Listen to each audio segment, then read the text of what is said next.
There. Today I want to talk about the difference between working hard and working smart. Considering time, when you're working hard, you consume a lot of time doing something. When you're working smart, you just work within the given time, the little time you have, and you achieve a lot.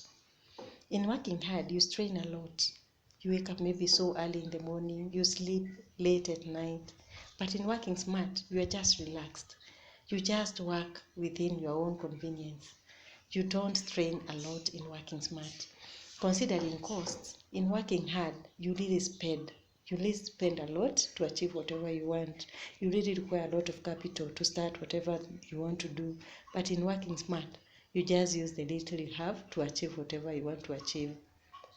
Considering the given time, you in working hard, you can really spend a lot of time. You can take years to achieve the goal you want to achieve or to achieve your targets. But in working smart, you work within the little time given, your limits. You can achieve a lot within very short time. Considering profit, in working hard, you really strain to achieve your profit. You can really work and spend a lot before you acquire your profit. But in working smart, your profit is higher than whatever you spend. Your profit should be on a higher side in working smart. Considering the strain, you're not supposed to strain a lot in whatever you are doing.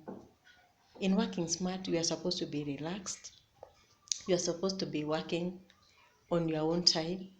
You are supposed to be working on your own convenience. You are not supposed to be followed by anybody. You are supposed to make your own decisions. You are supposed to make your own choices, your own ideas. But in working hard, somebody really has to follow you up for you to make sure you have done whatever you are supposed to do. So let us learn to work smart in our life so that we can reduce these stresses of the day, fatigue of the day. And with that, we are going to have a healthy mind, and we are going to avoid all these diseases that are following us each day in our life. God bless.